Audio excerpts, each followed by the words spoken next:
So think of something personal. Everybody in the room. Grandpa died from Alzheimer's. Your mom got in a drunk driving car accident. And then take that personal event, make it a passion. Read about it, study about it, go listen to podcasts, write a book. So you got something personal, make it your passion. And I think your purpose then will be revealed. All right, all right, all right. Welcome to the Align Us Mastermind podcast. I'm your host, Dr. Nikhil Sharma, and I'm so grateful to have you guys here with us today. Today we have a great episode with our guest, Jeff Johnston, who is the CEO and founder of the Brightnapp. Joining me today are my two co-hosts, Kevin Drummond and Christina Seferati. What's up, Good guys? morning, everyone. Good morning. I'm Kevin Hi, Drummond, guys. business development specialist and mindset coach. Hi, I am Christina. I am a professional single mother and a content creator, and I dabble in some social media. All right. Well, look, really, really grateful to have, everyone here today, especially you, Jeff. The way this all partnership kind of came together is truly awesome. And it's not really by coincidence. I feel like when you're on like a healing journey, it's truly inspirational about, the things that occur along on that journey. And the people that you meet is not by coincidence. And so when the Brightnapp came across, Align Us, I feel like it was something that was destined to kind of occur. And what's beautiful about, healing and understanding about life, about, self-awareness, self-empowerment is that when you're working on that aspect, your shadow aspect, and you start merging that into your normal human being, something beautiful gets created, and it's inspiring, and it causes you to make something usually that will help inspire other individuals as well. And that's why I feel like our stories are very similar, because what you've created from your own journey has been truly inspirational. And I think it's going to help a lot of our youth in a part of their life's journey. Mm-hmm. Yeah, I'm really honored to be here and speak with you and kind of navigate through this incredible opportunity that's been presented to me through some pretty unfortunate circumstances. Yeah, I mean, what's the old saying? A diamond is formed from extreme pressure. It's like great things can come from extreme pressures in life. And again, I think when I look at kind of what's unfolded in my life, I like to look at the ability to reframe situations. So I practiced stoicism back in college many, many years ago, as my kids say, back when they invented fire. I'm 57. I'm 57, by the way, so I'm not that old, but it's like the ability to take a situation that's presented to you and to ask yourself, did this happen to me or did this happen for me? Am I a victim or am I a victor?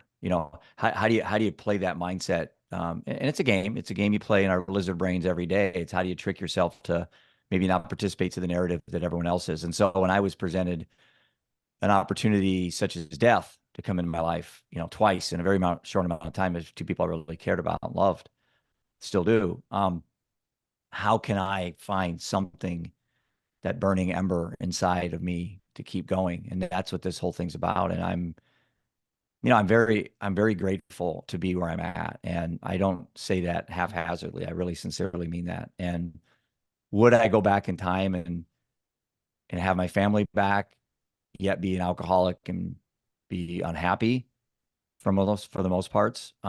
Yeah, I'd go back in 2 seconds to have them back. But I don't have that ability to bring them back, but I certainly have the ability to help people that are still here, you know? Yeah, yeah, very, very Can you- true. I was gonna say, could you share some of that with us, Jeffrey? Like a little bit about like what happened like with your family, for those that are just meeting you for the first time, because you have such an inspirational story. I guess that would be a great place to start if possible. Yeah. And first of all, I want to clarify, I don't really feel, I mean, I'm just kind of doing what I need to do.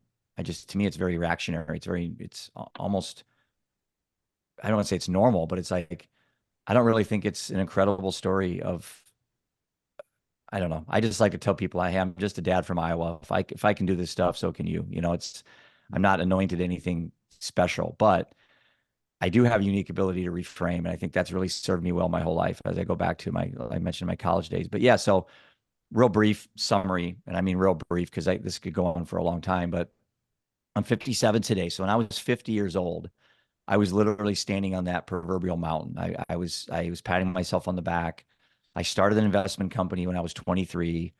Before there was much internet, cell phones looked like they were this big in bags. We had whiteout on our typewriters. It was really back in the day where when you did sales, you were out knocking on doors. So I sold life insurance for a couple of years out of college, got my securities licenses, and started growing an investment firm. And by the time I was 50, we had around 700 million of AUM, which is larger than a lot of banks in this area. We had 9 full-time staff, 7 employees. I was the branch manager. I was the OSJ. I had all my licenses. I had a radio show. I had a TV show. Happily married, 3 boys. Really pretty much what I wanted to do when I was 23. Now I was 50, and I'm like, okay, it's time. It's sit back and enjoy and the fruits of your labor, and then wham, 6:30 in the morning, October 4th, 2016. It was just like any other normal day in Iowa. I'm getting ready to take my son to his golf tournament, and my wife's at home getting all ready to go out on the course and walk with the other moms and dads and share stories and stress about missed putts and bad shots and things that we thought at that moment were the most important things. Was the competitive event, which, as I found out, was pales in comparison to what was about to come. And my phone rings, and I pick it up, and I knew at 6:30 in the morning that this was going to be a difficult call because our oldest son, Seth, had been on a battle with addiction and substance abuse and mental health challenges since he was 15. And on that day, I was informed that they found him dead in a hotel room, still in his chair, needle in his arm, fentanyl. Fentanyl was in his heroin, and he was just trying to get high. He wasn't trying to die. He was a good kid. And, there's a stigma associated with drug addicts that die. It's like, well, they didn't deserve it, but they certainly knew that was an option. Well, that's a stigma I'm trying to break. These are good people, good humans. 850 Americans die every day from the deaths of despair, alcohol, suicide, and overdose. Some it's the first time they've ever tried it. Some it's the end of a long addiction journey. It doesn't matter. They're still good people. They don't deserve to die. And so at that moment, though, I got the call. Ian's right in front of me. The team's getting ready to go play sports. And I made a decision at that moment that I wasn't going to tell him that his brother died, because he had worked hard to get to where they're at. It was districts. It was important for the team. He wasn't coming back. It didn't make a difference for me at that moment to tell him that his brother died, because obviously he wouldn't have been able to play. He was the number 1 golfer, and our team had never made state. And I just made a split-second dad decision. And then immediately got in my car and took off. And he had to think, at 15 years old, where's super dad? He's never missed a meet. And I didn't even tell him I loved him. That was the hardest part of that moment, was, just panic and thinking, God, how am I going to tell my wife our son is dead? It's not something that there's no courses in college that teach you that. And so I sped home frantically, and Ian had to get, I had to think he had to go off to the tournament thinking, man, where are my parents, and what's going on? And I walked in the house, and there was my wife, getting ready, and I couldn't talk, and my hands are shaking, and I just fell to the floor and just said, Seth's dead. And, everything just froze. And then same time, it just felt like my whole life flashed in front of me. That's the hardest way to articulate what I went through, was that it was a simultaneous frozen time moment and my whole life flashing in front of me. All the ridiculous things I stressed about, all the stupid things about money, all the pretentious needs I had from other people's attention just melted away. And that started this beautiful, inspiring journey I've been on. And but I think probably that particular day, the pivot point for me was when I knew the boys were coming home, and Ian got home, and Roman was 13, Ian was 15. And as I found out when I wrote my book, sibling bereavement is like the number 1 thing for mental health for kids, is losing a brother or sister, not mom or dad. It's more impactful to lose a sibling. And I found that out when I was doing my book. But the boys came home, 15 and 13. My wife's sitting there, and they knew something was up. You can sense that dread in the room. You could just, it was palpable. You could just feel it. And they sat down, and I looked at them and I said, boys, I got some really bad news. Seth's dead. And there was this pause, and Ian finally looked up and said, how'd he die, Dad? Drugs? And see, he knew, my 15-year-old knew that that's the journey we'd been on. He, what people didn't know is, Seth started off with Adderall at 15. Which is, if I have to take anything in my grave, that's my biggest regret as a parent, is I let a doctor tell my son he had this demon called attention deficit, and it had to be exercised with this pharmaceutical pill. Big mistake. And Seth, just for Seth, it was a big mistake. For kids taking it, maybe it's good for them. I don't know. I'm not a doctor. You are, Dr. Nick. I'm not. But I'll wrap this up and then I'll stop for a minute. But so the boys came home and they sat down, and after I told them that Seth died, I'm an athlete. I'm not a high caliber. I did play 2 sports in college, basketball and golf. So I was competitive my whole life, built up an investment. Investment world's highly competitive. I mean, it's all about being successful. And I just looked at this as another competitive opportunity for me, and I just thought, okay, how am I going to frame this to be opportunistic to a 13 and a 15-year-old? I got one chance. This is like, I call them dad moments. When I do my keynotes, I call them husband moments, wife moments, dad moments, child moments. What do you want to call them? You get a handful in your whole lifetime. I mean, literally a handful. And it's normally an opportunity presented from something terrible, like a death or a divorce or bankruptcy or something. You got these dad moments. And I looked at them, I stood up, cleared my voice. And this became what was called the living undeterred mindset, something that kind of just popped in my head about resiliency. And it became a chapter in my book called The Two Roads. And I stood up, I didn't rehearse this, and I said, boys, we have one of 2 roads to go down. We have one road of anger, despair, and hatred, and we'll become alcoholics and addicts ourselves. Or we have a road of motivation and inspiration, and this can be the single greatest moment in our lives to make a difference in the lives of others. I'm on the second road. I ask you to join me. That's exactly what I said. It wasn't inspired from the heavens. It was inspired from a place of love. And I said it, and the rest is history. Now, there's lots of things I can fill in between that moment and today that is the epitome of the roller coaster. This whole thing is not linear. Yeah. It's No, the opposite. exactly.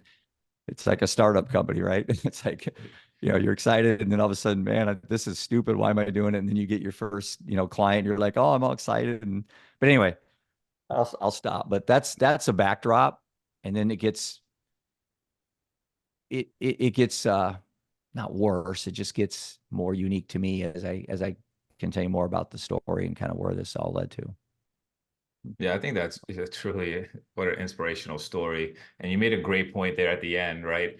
That, we often think at a young age that life is very linear. We think that everyone that's around us is going to live to 100 years old, and that there's going to be stability all the way through. And we won't really have many setbacks in life. We're not really taught that at a young age. And as kids, we're always imagining things to be the fairy tale life, right? And then we quickly realize at different junctures of our life that that's not the case, that there are going to be roadblocks. There's going to be deaths. You're going to take a lot of steps backwards, before you can start moving forward. And it's just that we don't necessarily have that realization at a younger age. It's that when those events, which is life, occurs, we're not always equipped to handle those in the best way possible. And we don't really have those coping mechanisms that are developed, most of the times at an older age. They're not really taught to us when we're in middle school, elementary school, high school, pivotal transitional periods in our lives. We aren't really well equipped to handle life's adversities. Yeah. And Dr. Nick, they're really not effective being taught. They're more effective being learned. And the benefit of wisdom and hindsight and experience, that's the difference between adults and kids is, I tell my boys all the time, I've been your age. You've never been mine. I have a benefit. I have the advantage you have of hindsight. You don't at 20 or 22 or 15. your hindsight is a 20-year life. Mine's 57. So I have a lot more experience, and it doesn't mean I'm better or worse. It just means I have more data to collect and to learn about coping mechanisms. You could sit at a school and talk to fifth graders about coping mechanisms. They won't know, have no idea what you're talking about until they go through something where they have to apply a coping mechanism like meditation or exercise or reducing toxicity, things like that. And that's the hard part for me working with kids, and I'm sure you guys too, because Align Us is, I've got your website open here. It's phenomenal what you guys do, and I'm excited to partner with you guys eventually. But that pivot, that lost in translation, where you're trying to explain adult human type situations and emotions to children that haven't experienced these things yet, and when they have, they're very minor. Like they put a dog down. That's like their first experience with death, or grandpa died. When you start getting older, they get more intimate and the death circle gets closer, and then maybe you get cancer, maybe you survive that, and these things start getting more real. But yeah, that's the hard part, is how do you take these situations and these feelings that we have as adults, and how do we correlate that or communicate that with young adults? And that's what makes it challenging, but it's also making it very rewarding too, and opportunistic, because as you guys know, I mean, youth has never been more, the youth today have never been more lost, anxious, and depressed. It doesn't have to, not funny, but the irony is that we have more. I was talking to my son last night about this, is, we have more in regards to what we're connected to, and we have more information, but we're not happier. And maybe happier is the problem. Maybe happiness is just an illusion in itself, that it's just such a short-term emotion that maybe we're just chasing the wrong thing. Maybe we should be less worried about happiness and more about joy and peace. But I think that whole term happiness is something that's been ingrained in us. It's even in our Constitution, right? In the pursuit of happiness, right? Yeah. So we often idolize or romanticize that word. And so when I watch this movie, actually, it's called The Happy Movie, and they go around and they interview people all over the world, and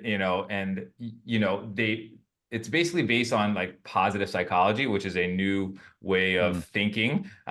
Basically, where old psychology is, how do you get from your lower aspects to getting back to baseline, like from depressed to baseline? But positive psychology is, how do you get from baseline to thriving, to emotional fulfillment? They like to use that word better, and I do too. And they talk about like that word happiness, and 50% of emotional fulfillment or happiness is actually genetically derived. So, it is passed down. If your parents are more positive individuals, they lived more fulfilling type of lives, your 50% of that, is going to come to you. So you're more likely to be a positive individual. And then 40% of that, of emotional fulfillment comes from internal, intrinsic, factors, right? And so and only 10% comes externally, like money, houses. But growing up in the US, like when they were interviewing people on the streets, they were like, what makes you happy? And everyone's answer was like having a lot of money, fast cars, big houses. And that's how everyone equates things to happiness, and I just find that really, really, intriguing. Whereas in other countries, like in India and Norway, their happiness is being surrounded in a community with close family members, and, having, jobs that are fulfilling to them. But the most important thing to them was community and connection, which, in the US, there's been a big drop off in that. Yeah, that's exactly what Jeffrey was saying. Like now more than ever, we're technically more connected, but as you said, and as Jeffrey shared, we're more disconnected than ever. And the fact of the matter is, like, how do we address this? How do we get from having all of these technological advancements to becoming more connected to each other and having that community that both of you just mentioned as well? It's almost like we have to take this step back because we're so individualistic. And I almost admire the countries that are the opposite and Yeah. they want to be around people. I took a very unique approach when I had my son. I honestly, I didn't want to be alone. And I have lived with my mom, my dad, and my two sisters since I had my son. Mm. And so we're kind of like a multi-generational household, and Yeah. people go out to school, they come back, people go to college, they come back, and we talk about like how we're going to go towards the future. But honestly, it's been one of the most positive parts of my life, being connected. Like, we don't value the human connection, but human connection is what can make our soul happy. Honestly, it's like 100%. we almost need to remember how good it feels to help other people, to have other people help us. It's what really makes us happy, I think. Yeah, and that community can foster that passion that you have, and that can find your purpose. And that's one thing when I talk with kids is it's easy for us to say, find a purpose, or, and so you ask yourself, well, what is purpose and where does it come from? Does it just show up in your life? So in other words, you just sit around and just wait, go to college, go through the chores, whatever you got to do to survive. And then purpose just miraculously shows up at some age, and that's kind of how it happened to me. I didn't have any purpose till Seth died. Or if you are impatient like I am as well, maybe just go out and just kind of invent your own purpose. And I'd say there's a little trick that I can tell kids how to do this. And I don't think it's that difficult. I think the key to purpose, and you guys, you mentioned community, spot on, but to go a little deeper, I think the key is being in service of others in a community.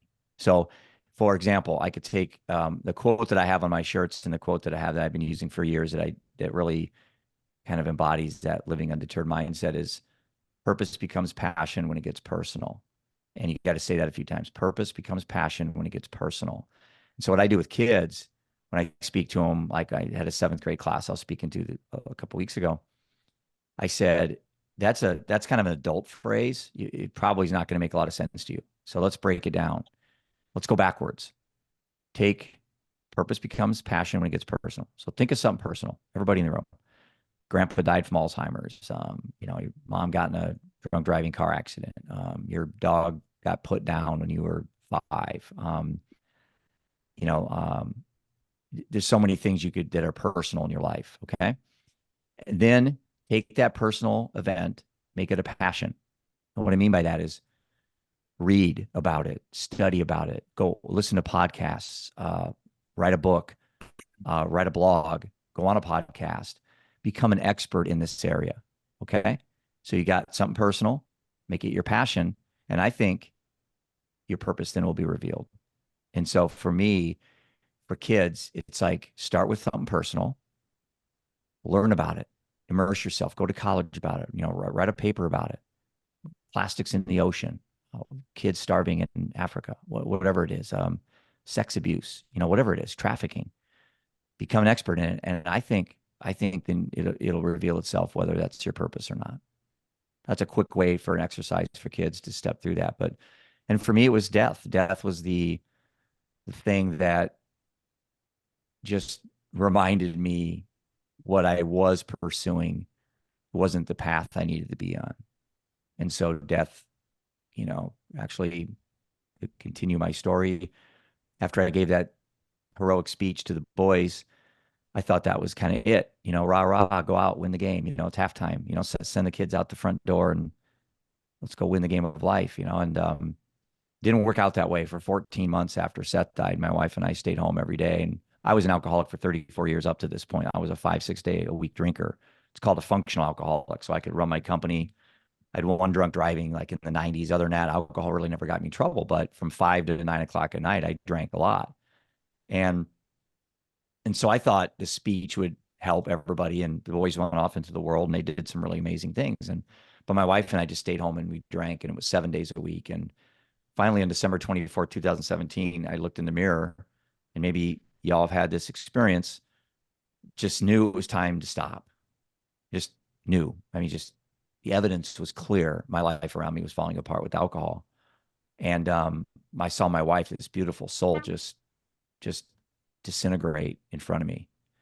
And I quit that day, and I've never had a drop since. And it's been quite simple for me. I'm pragmatic, so I just don't drink today. I don't call myself an alcoholic. I don't say I'm sober. I don't count my days. I know the day I quit, that's it. I could drink today and I'd be fine with myself. It's easier not to drink now.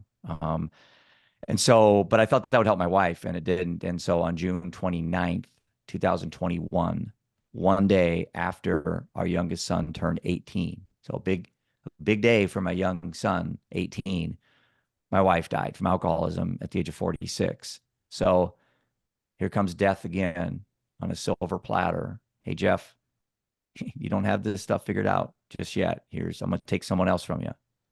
And this is why not drinking so easy for me.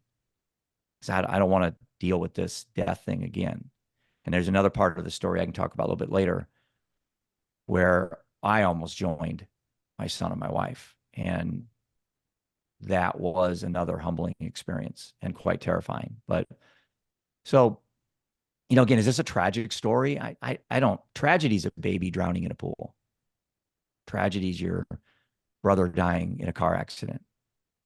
These are two deaths that were predictable and they were preventable. That's unfortunate. It's not tragic. So I accept people's sympathy when they say, oh, it's a tragedy what you went through, but I prefer the empathy route of saying that this is unfortunate, Jeff. It did not have to happen. That's my motivation, is I want to prevent this from ever happening to another family, ever. I understand that's not possible, but if one Seth out there, one Prudence out there, one Jeff out there hears this, reads my book, downloads our app, finds out about the founder's story, maybe that's that one kid that says, man, I've been vaping. It's time for me to put it down. That's all it takes is that one kid. And then that, the negative impact of collateral damage. You take one child in a family that's struggling and how that adversely affects the whole family. Flip that around. There's a positive impact of the ripple effect. You get one kid that now turns it around. That changes the mood of the school, the class that they're in, the teams that they're on, the neighborhood that they're in. And so I can take the power of collateral damage and we can invert that, and we can make that something beautiful by just filling these kids up with love, hope, and inspiration, and stop telling them what not to do. I mean, you'll never see me at a school yelling at kids to not do drugs. That doesn't work. Prohibition hasn't worked. The war on drugs has been a disaster at best. And so anyway, that's a little bit more added context to kind of. I think that's a perfect way to kind of lead into, our next topic. What we're going to talk about was, addiction, right? And like what is addiction, right? It's an overindulgence in either alcohol or drugs or behaviors. And I think oftentimes we forget that many of us have different types of behavioral addictions, whether that's that's codependent relationships that we're in, whether that's sex, whether that's gambling, whether that's shopping. And the biggest addiction that seems to be these days is social media, right? So,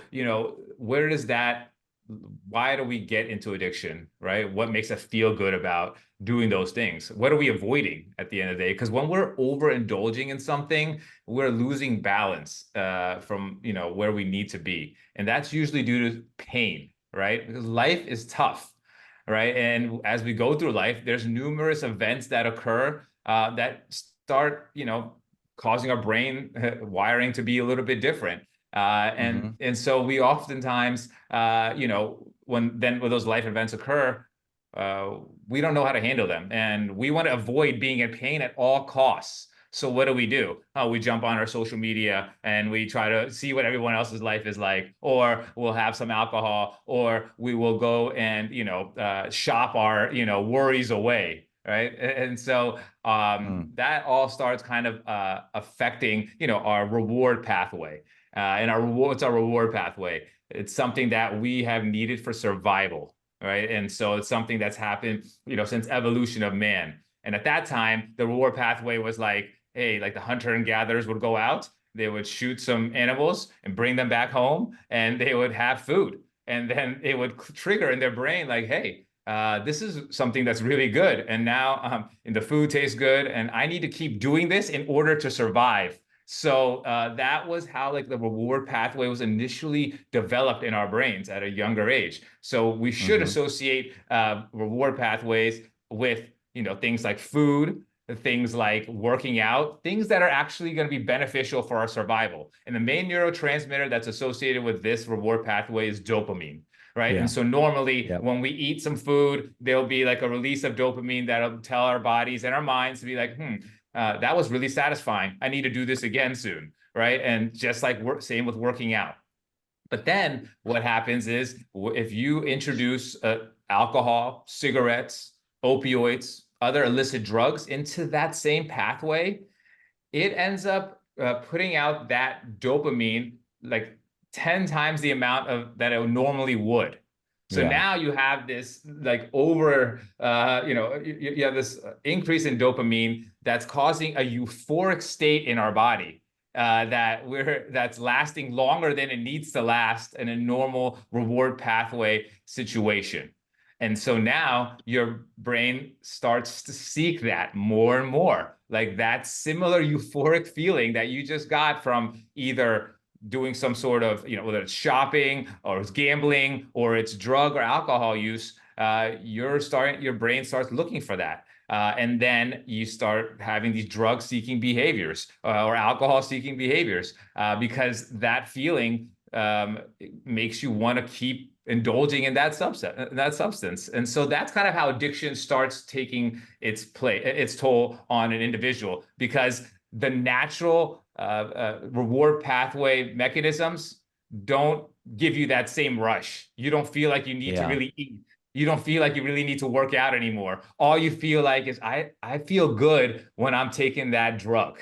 I feel good when I'm drinking that alcohol, right? Do you guys, I'm sorry, go ahead. No, that's basically what I was just going to say, do you guys find it interesting that the definition of addiction is continued use despite adverse consequences. So there has to be that element of an adverse consequence. But when I go back and look at my beginning of alcohol when I was 16, it wasn't pain avoidance. It was curiosity. It was boredom. I grew up in small town Iowa where, we got drunk and tipped over cows. That was kind of the joke. And I was never abused as a child. I didn't have a badge. I had that Leave It to Beaver typical, very stereotypical childhood. And so when I got into my teens, my descent into addiction wasn't pain avoidance. It wasn't to cover something traumatic like it is for probably the majority of people that go down the addiction road.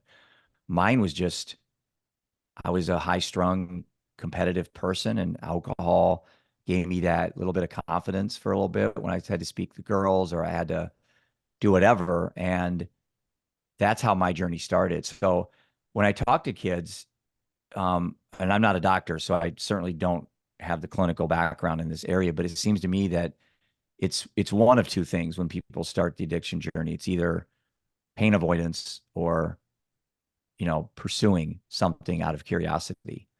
What's your thoughts on that? Do you guys have you find that interesting, or do you guys have any thoughts on that? No, I mean, 100%. Like, I think, for me, I've had a history of like opioid abuse, and that started for me in college. And when I, went back and tried to figure out why I, got into that substance, it wasn't like I had a terrible upbringing. My parents were very caring, very loving, but once they were a little bit restrictive, I would say. But once I got to college, it was kind of like my freedom. And so I just kind of wanted to jump into different things and try out, different types of drugs. And one of them was like opioids. And it just so happened when I did take that, it gave me this like euphoric high that was better than anything else I had tried before. And so that's the risk that you run, though, when you are curious about certain, drugs or alcohol, that something can be triggered in your brain that will make you want to keep going back to that same substance over other substances again and again. Similar to when people start smoking cigarettes, right? There's a very powerful addiction that can occur due to nicotine, where some people will get that addiction and others won't. And that has a lot, I think a lot of people often ask me, Nick, is like addiction, is that something that's inherited from like your family, and is it passed down? But all the studies have shown that about 50% of that, say, alcoholism gene would be passed down to your kid. But that doesn't mean that they're actually going to become an alcoholic. They've done studies on like identical twins, who were separated at birth and adopted to 2 different families. But their parents, their biological parents, the father was like an alcoholic. But what they found out was that one of the twins went on and lived a normal life without any addiction issues. And then the other one ended up becoming an alcoholic. And that shows you how important your environmental factors are to addiction.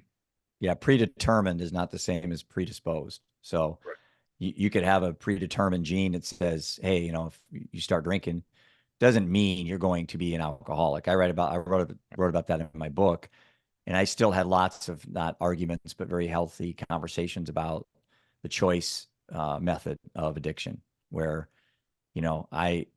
I tend to lean, I don't know anything about the biometrics and the physical part of it. I do know that there is a gene element to it, but I still think at the end of the day, we have a lot more power than we give ourselves credit, our minds. And take things like the placebo effect. That's a great example of how strong the mind is. If I tell you something is going to help you and it's just a sugar pill, there's a chance even just your body will actually take it differently because your mind believed so. So, and with kids, it's like they need to be aware of these things, that you're not obligated to continue telling yourself a story, a narrative that you're telling yourself. You choose to tell yourself that story, and a good exercise is to ask kids, that every kid today on TikTok likes to self-diagnose. So you can have 10-year-olds coming in saying, hey, mom and dad, I'm depressed. And they're like, what is how do you know what depression is? Well, there's people on there talking about it on TikTok. They've already anointed themselves depressed. Just ask them, what's the difference between being very sad and depressed? What's the difference? Is it one question on the DSM, or is there no difference? And so I just let kids tell me they're very sad. We don't even use the word depressed. You could be anxious and nervous instead of ADD.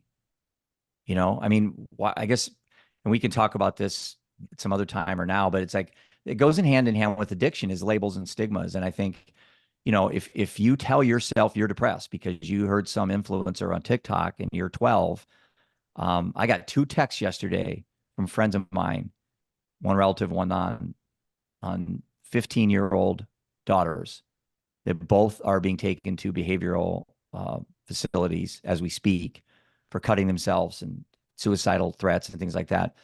And I have to think that a lot of that came from what they're seeing on social media and stuff, and how that plays into their belief of their addictions, belief of their whatever they have. I completely agree. And it's funny, Christina mentioned earlier that she does social media influencer work. And I think right now, more than ever, we need influencers and models of resiliency online, because we are an extension of our environment and the things that we see. And we see people going through what is deemed depression, but no one's talking about what resilient methods or coping mechanisms, as you all mentioned earlier, that they're currently using to get past this. It's just like, hey, I'm depressed. You need to be able to notice the signs. This is what it is. But there's no part B. There's no, this is how you respond. This is how you become great again. This is how you're resilient. And we should have influencers and models of success that say, hey, we all do deal with different things and different feelings and emotions, but this is how you recover. It would be absolutely amazing if we could have more people notice that and start doing Mhm. something actively about that, for sure. I just asked I you guys each this question. What's your go-to? What's your mental health go-to? And you guys are in a point when you need that little bit of inspiration. I mean, I have my set of go-tos every morning, but what's the one or two things that you guys do to help your mental wellness? Well, I think Christina mentioned one earlier as far as connection. I have two amazing children, one that just turned 7 and one that just turned 9. Good for you. So That's for awesome. me, thank you. Definitely a blessing. And when I have those moments where I'm very competitive like you, played sports in high school. I was actually on the pre-med track and I failed horribly over and over and over again, having to do the post back route. And then when I was finally there in Philadelphia, I found out that my son was on the way, and I Mm, wanted to make sure that I was present. So I left Philly, moved to New Orleans.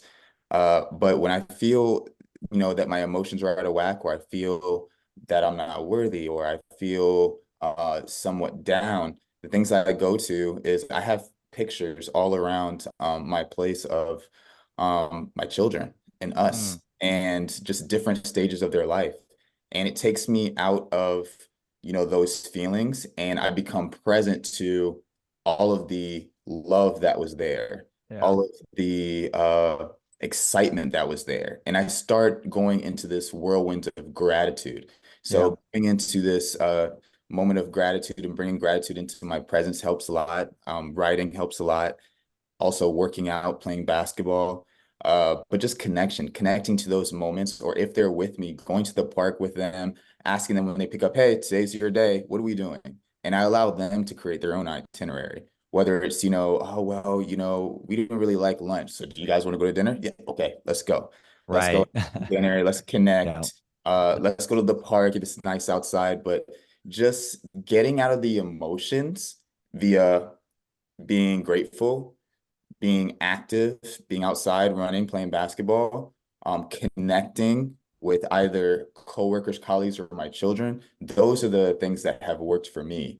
And I never really thought about those being my coping mechanisms, but I guess those are the ways in which I've learned to take myself out of those emotions and put myself in a higher vibration and a higher energy personally. Mm.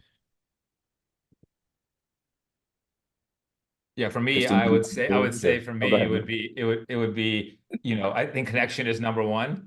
Reaching out, because oftentimes, in the past, it was almost like we're being taught that asking for help is a sign of weakness, that we need to be Right.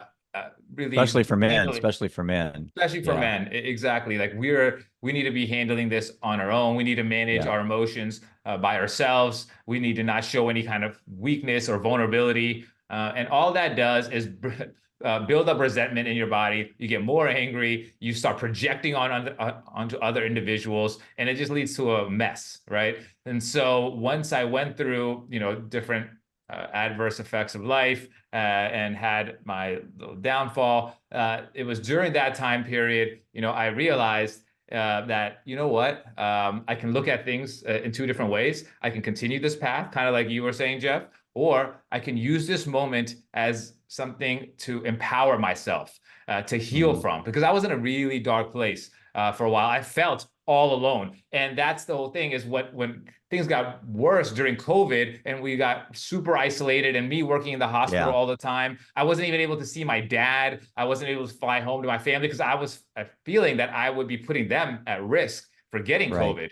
So, even though my personality is very outgoing and I had a lot of friends during that period where I was just working all the time and was isolated, that's when things started to unravel for me. And that's how I knew, once I went through my old recovery process, that the first thing I wanted to do was make sure that I was establishing authentic connections with all those family members that I wanted to be a part of Mhm. my tribe. And I think that's the most important thing I have done so far, that has given me a life force energy to build what I'm building. It's that connection to those that I love the most.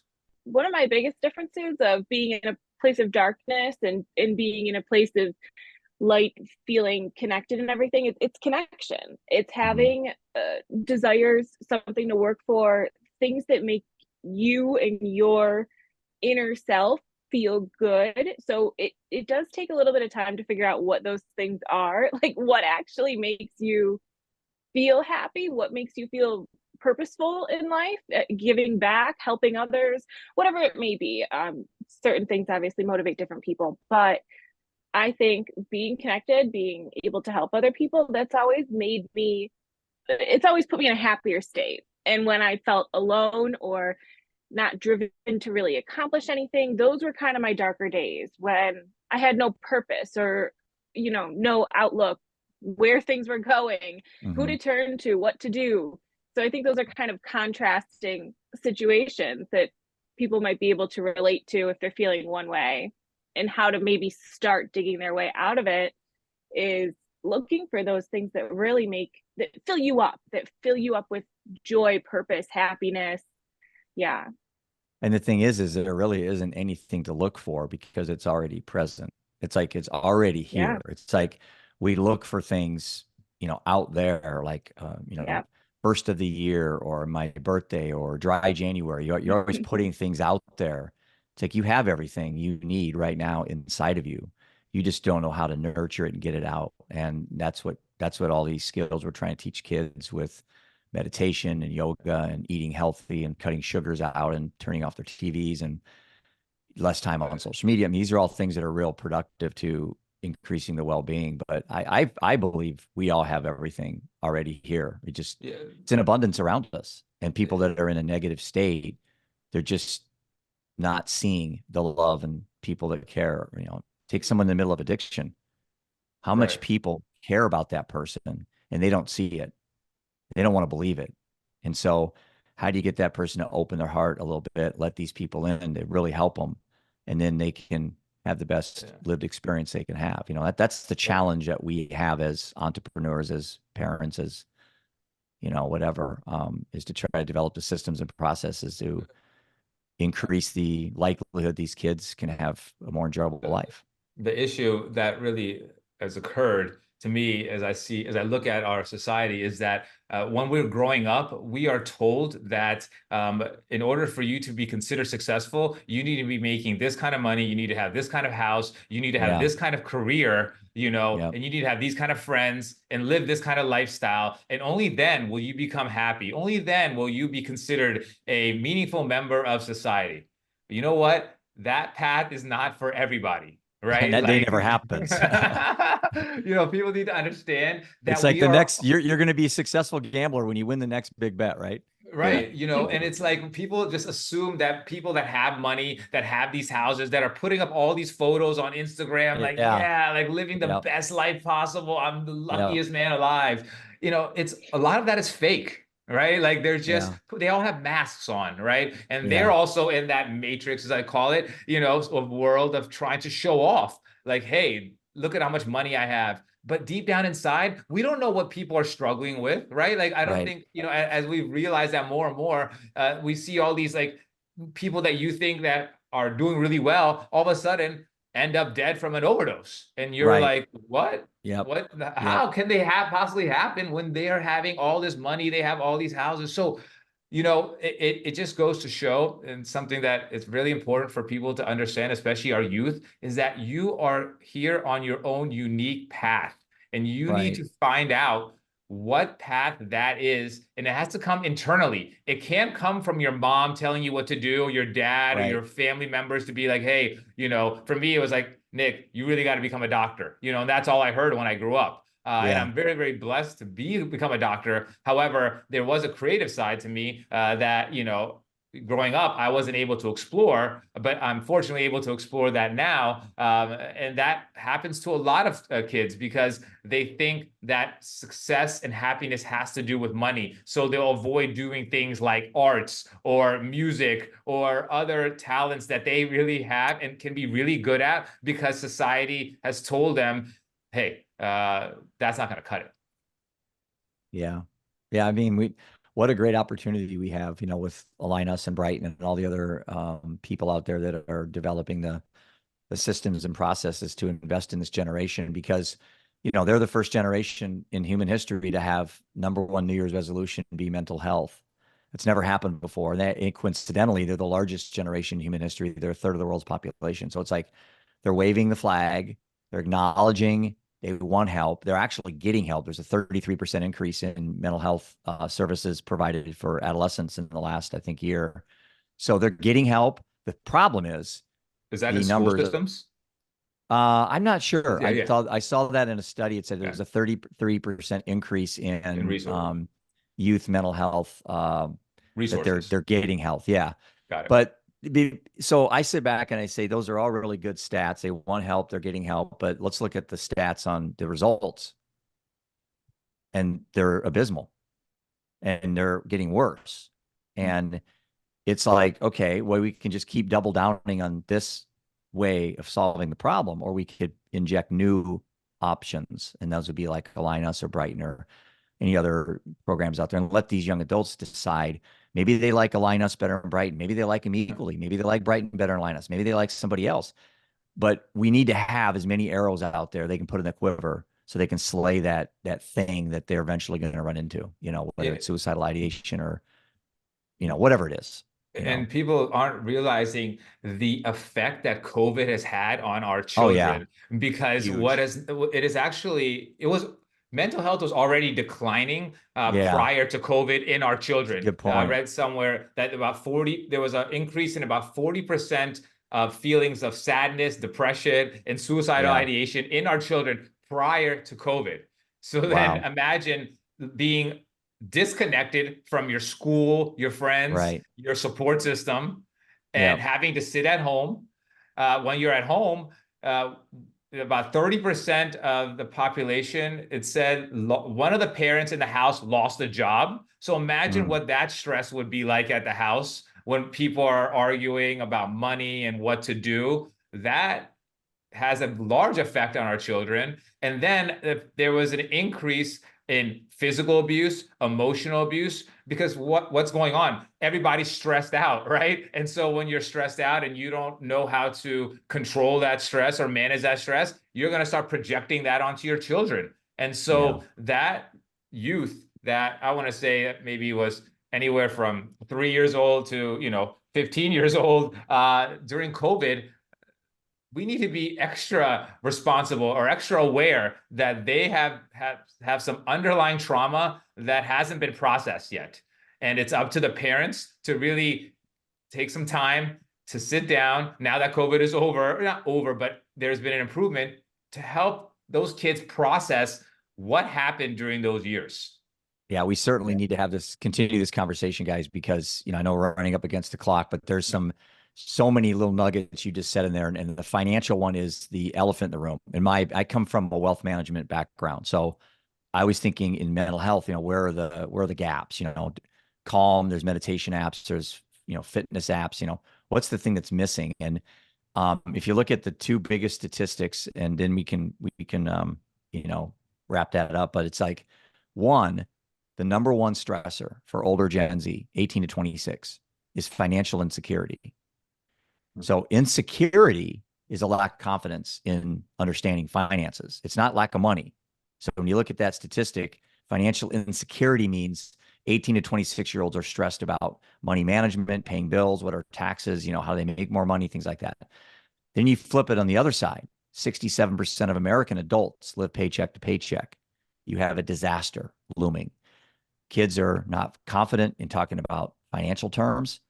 67% of them are growing up in households where money is a stressor. So right off the bat, they have a poor relationship with money. So we're trying to break that challenge. We're trying to break that in Brighten, is that's one of our 3 pillars of optimal mental wellness, is health, wealth, and purpose. So the wealth, you don't see it out there. Most of the curriculum and systems that are built for kids are built on everything other than the elephant in the room. And until we can get a generation of kids to have a healthy relationship about money, teach them philanthropy, teach them charitable giving. So it's not when you do well, it's what do you do when you do well? Teaching kids how to give back to the community, whether it's a $5 donation to the Humane Society is like $1,000 donation for an adult. But to have that kid actually go to the Humane Society, write a check, or they don't have checks, but $5 bill, show them. Don't just say, hey, give me 5, I'll do it for you. Take them to the, show them a cat sitting in a little cage, cowering.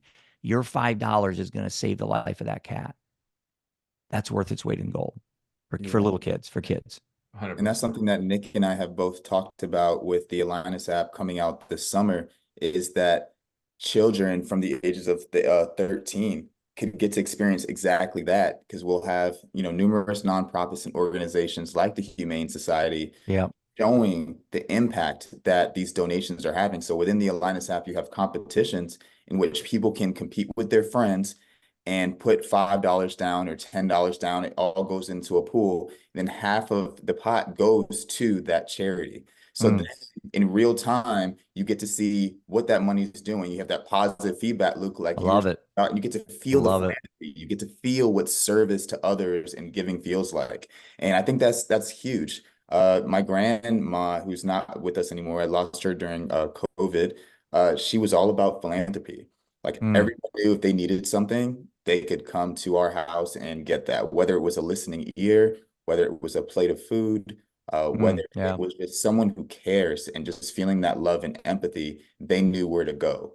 And back to what both of you guys have saying, what do our young people today have to go to? Social media, TikTok, Instagram, and how fulfilling is that, right? Like, what are we, if they feel empty, right? If we compare this to a pitcher and they're going to this resource to be filled back up, to be poured into, what are they being filled up with? What are they being poured with? Yeah. All they have is things to compare themselves to and to feel less than.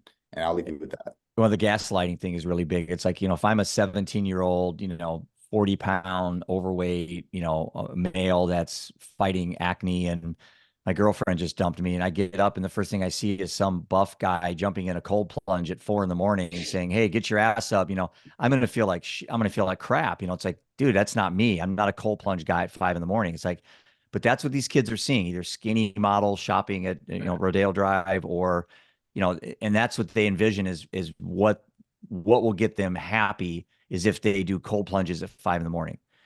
And I guess that's somebody trying to sell that method so they can make some money, basically. And kids don't see it that way, and they're so susceptible to get lured in like that. So it's like, yeah, our cold plunge is good, sure, but it's a part of the process of improving your mental health. It's not the thing that's going to get you to improve your mental health.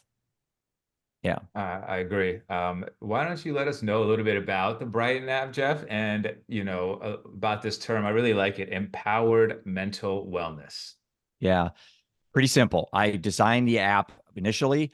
I thought, well, we'd be a brokerage thing. We bring people together, and I would send kids out to get help, because that's very needed. But I started looking at telehealth, and I thought to myself, the last thing I want to do is, Kevin, you said you have 2 kids, right? Correct. Okay. The last thing I want to do is have an app where your 2 kids can be on, and then I can send them to a physician to walk out of that office with a bottle of Prozac. That's the last thing I want to do to your kids. That's what telehealth does in a sense. And that's why it's lucrative, and that's why VC money's pouring into it, and the people that find these companies are making millions of dollars. That's not what Brighton was about. That's not what I want us to be about. I have off-ramps. If your children are on my app and they are struggling, we know 20%, 1 in 5 are going to be in crisis mode. So we have off-ramps where I can send them to the people I vetted, I feel comfortable with, that then can take care of those children. So that's one thing. So we're not a treatment app. We're not telehealth, but I have the off-ramps to afford people the ability to do that. Prevention. I got all excited about prevention. Let's prevent this. Let's prevent that. But if you take prevention, if I come into Christine and I say, Christine, don't do drugs because you'll die. Where's the hope? I'm gonna give it a shot. Where's the hope? Where's the love? Where's the inspiration? Yeah. Where's the investment in you? It's don't. That's prevention. It doesn't work. Fear-based. Right. Fear-based doesn't work. It hasn't worked. And the evidence shows that the treatment and prevention combined, the outcomes have been miserable. Maybe for some individual people, they've been good, but collectively as a whole, it's been miserable. So what's the third thing? Well, we need to go further upstream, further than prevention. And that's empowerment. And we need to get to these kids at 14, which is the age of first use. And 50% of all lifetime mental illness starts by age 14. It's a pivotal age, 14, 15, and 16. So that's what Brighten is. It's empowered mental wellness. And we focus on 3 areas of optimal mental wellness: health, wealth, and purpose. And our goal is to create this world where young adults can self-assess, autonomously build their own mental wellness plan on their own terms. We've got it gamified. We've got it pointified. We've got 2 NBA basketball players on board. We've got our first college that committed. We have an LOI with that. So it's like the dominoes are starting to fall in place. The thing we don't have, which is, to me, what's probably the most fun part, we don't have any evidence yet that what we're doing works. But I like that. I really do. I like that because I think that'll allow us the ability to have a lot of less biases when we come to schools. We'll be very open-minded. We're not trying to put a square peg in a round hole. We can fix your kids. That type of mindset doesn't work. It's let's get data from your kids. Let's get the feedback, and we'll build this to be even better than it was when we first came on campus. So that's our mindset with Brighten. And it's exciting, but it's stressful, like a startup is, and you guys can relate to that. But the idea was to empower kids, to let them on their own terms with our guidance, build their own mental wellness plan, just like adults did with financial plans. You don't just hand your money over to a broker. Maybe you do, but the good ones don't. And the broker just takes all your money and puts it in stocks. You sit down, you have a conversation, you develop a plan, and you diversify into stocks, bonds, and real estate, crypto, gold, cash, whatever. We don't do that with mental health. We just send a kid to a doctor, they walk out with a bottle of Adderall. That's going to solve all the problems. That's what Seth did. He died 7 years later. I'm trying to avoid that system, that process that we currently have. So Brighten, it's not the end all be all. Some kids aren't going to get anything out of it, but it's a tool. It's an arrow in the quiver, along with Align Us, along with all the other really great innovative ideas. That's the idea behind Brighten. And it gets every day. It's like, I look back on, we launched in September, and I think we're in 10 or 12 countries now, and we've got, I think, 600 thrivers. We don't call our kids users. I hate that term, users, for obvious reason. We call them thrivers. So again, we're intentional. Everything in our app, just like you guys have been on your website, everything's very uplifting, very encouraging. That's what I think we're both trying to do, is get these kids to look at this game of life as opportunistic and to become a victor and less punishment and being a victim. It's that better road versus the bitter road, that idea, Yeah. And it's right in front of us. It really is. It's all around us. I love that. Like, I think it's, our children are our future, right? And so it's about how can we better empower them so that they can lead long, successful, healthy lives. And, these days, 1 out of every 4th human is suffering from some sort of mental illness issue. And that is just getting worse. A lot of that's even underreported, and so that's like 60 million US, citizens. Yep. Right. And that number is just rapidly rising. But something has to change. And that change has to start within us. It has to start with our children, our youth, right? And starting with the parents, and what can they do to better optimize their child's growth and their experience in life, right? And I think part of that can be using an app like Brighten. Part of that can be having them talk to their children about mental health, illness. Are they feeling anxious and depressed? Recently the Surgeon General came out with a warning for social media in our youth, right? A Surgeon General warning, right? That kind of stuff gets put out when there's things of like cigarettes causing death, right? So social media is causing severe mental health illness in our youth that can lead to other issues down the road and possibly death, right? So it's important for our parents to have those conversations with your children. And now the U.S. Task Force actually recommends children between the ages of 12 and 15 to be screened for anxiety, and as well as 12 to 18 to be screened for depression from a professional who is knowledgeable in that field. So parents, it's important for you guys to have conversations with your kids every day, sit down with them. And if you don't feel comfortable, it's okay to have them go to see a therapist, just for them to be able to open up. Right. Because as a child, I never felt comfortable talking to my parents about things that were going on in my life. Even when they asked me, how are you doing today? I could have been bullied in school and beat up, but I still would be like, I'm doing okay, and that's the truth, Yeah. right? So it's about understanding that don't take everything at face value, that every human should have some sort of mental wellness plan that they abide by every single day, a routine that is, something that is going to help them attack the day with more positive attitude than to like have a negative one. Let me ask you guys this question again. I apologize if we're way over, but this is something that's always perplexed me. And again, maybe Dr. Nick, you're more well-versed than anyone on this Zoom, is the idea that we say something like depression as if it's, now this is the mind of a young adult hearing the word, okay? They equate it to possibly something episodic versus something chronic. Like they'll think of it as literally a demon. Like there's a thing, there's a thing on my shoulder called depression, and I have to remove this cancerous thing off of me in order to get better. Instead of saying your extreme sadness, you're very sad, and it's part of the flow. It's the life flow. It's the universe. It's what you are. You're sad right now, but you're not depressed, because I don't really think in my mind that depression is a thing to be exercised. And so that pill comes in as that thing to exercise that demon. And so again, very lizard brain I am, guys. I'm not too smart on this stuff, but it's like, why don't we tell kids, instead of screening them for depression, scrap that. Just say, you know what? There's a river called life, and you are standing on the side watching this river go by. You are the river. That's the thing. You're not watching it from the sidelines. You are in the river. The flow. And instead of saying that depression is this thing that you need to remove, like it's negative, sadness can be an impetus to great things. It can be an inspiration. You can find most of the most beautiful songs I've ever heard come from a place of sadness. It's like, why are we telling our kids this is a bad thing, is what I get very frustrated with. It's like, it's not. It doesn't have to be. But that's the narrative that I think the medical profession wants, because you can't prescribe anything by putting sadness on the insurance claim form. You got to put a name called depression.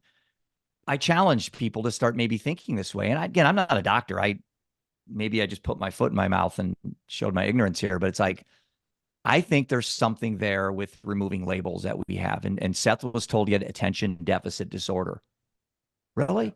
It's my dad told me, my dad's a doctor, guys, and he told me I have attention deficit. I love it.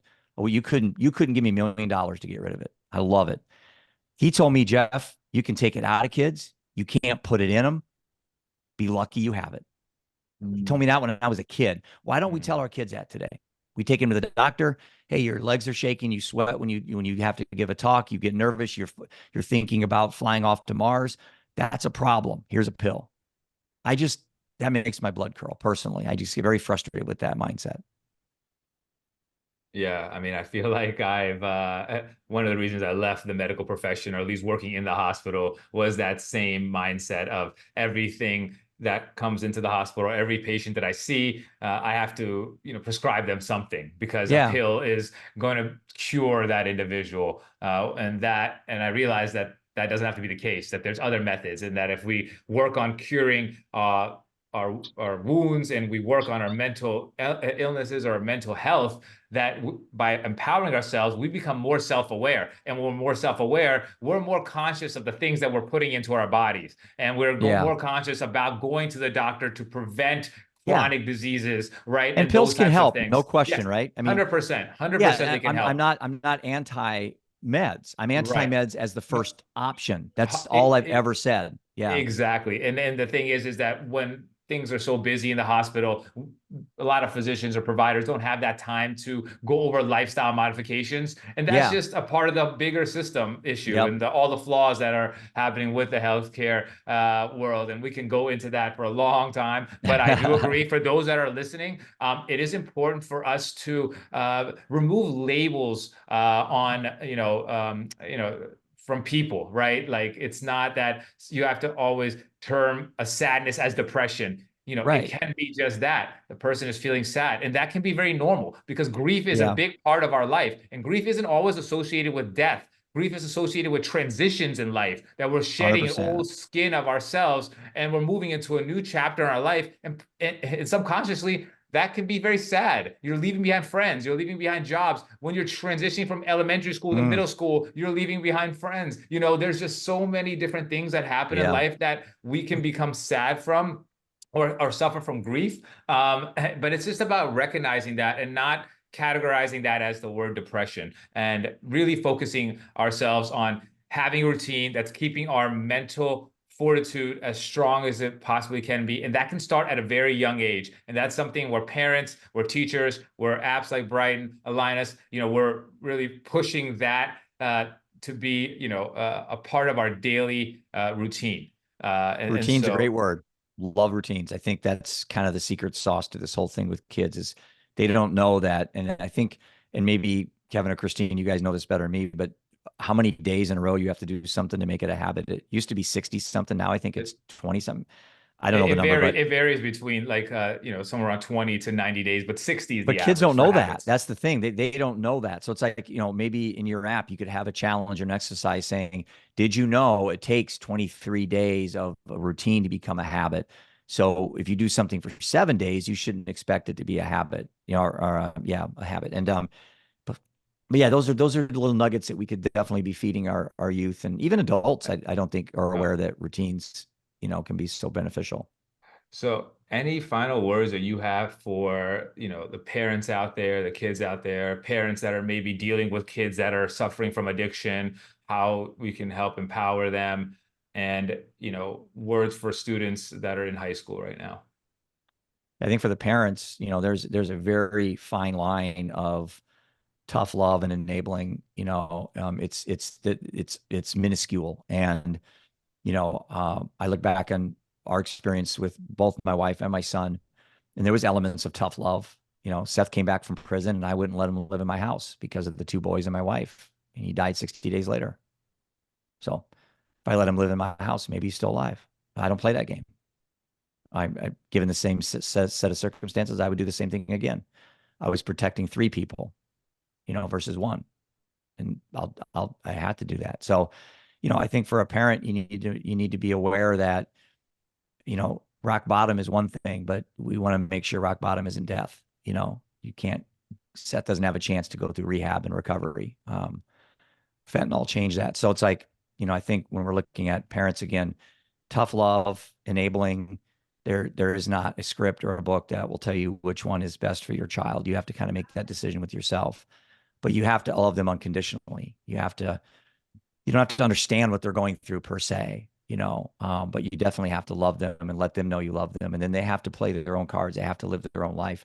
And then for the children out there, it's like, you have so much in front of you already and inside of you already. You don't have to go out there and find things to fill voids that you have. And you don't have to have this thing that's out there that's always going to make you happy, like that car or the 5,000th follower, or you have everything that you need to be happy already inside of you. You just got to find ways to that ember. We all have an ember in there, and sometimes the fire burns it down and gets a little cold, but the ember sits in the fire and it's always glowing. You got to pick it up, flame it, blow on it, get it going again. But we all have that ember, or we wouldn't be here. You're above ground, you have an ember.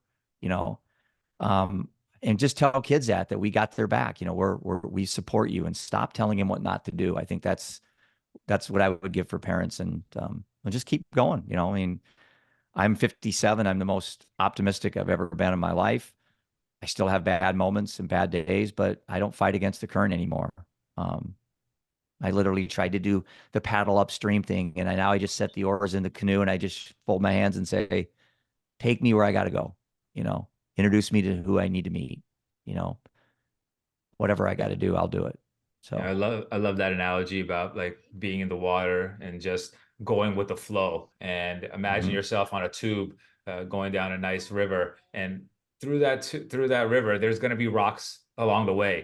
And yeah, our goal is to try to go over those rocks as smooth as we possibly can, so that we can yeah, just continue back on the river and continue with that flow, right? And that's the yeah. I way we love should that. look at life, right?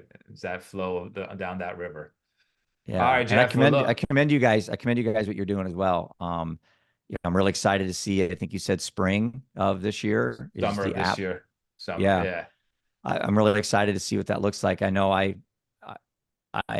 we launched in September, so I know you guys are biting at the bit to get it out there. Yeah. But it's great when you do it and you start sitting back and seeing all the data coming back. You're like, wow, I thought this would work, but it didn't. Yeah, no, 100%. It's startup journey is an incredible journey. And so when it's tied to a purpose, Yeah. it's, it's truly incredible. Well, look, Jeff, thank you so much for being on our podcast today. I know we're really grateful to have all of your wise wisdom, and I hope everyone out there was able to pick up something for your own personal growth journey or for your children's. And until next time, peace.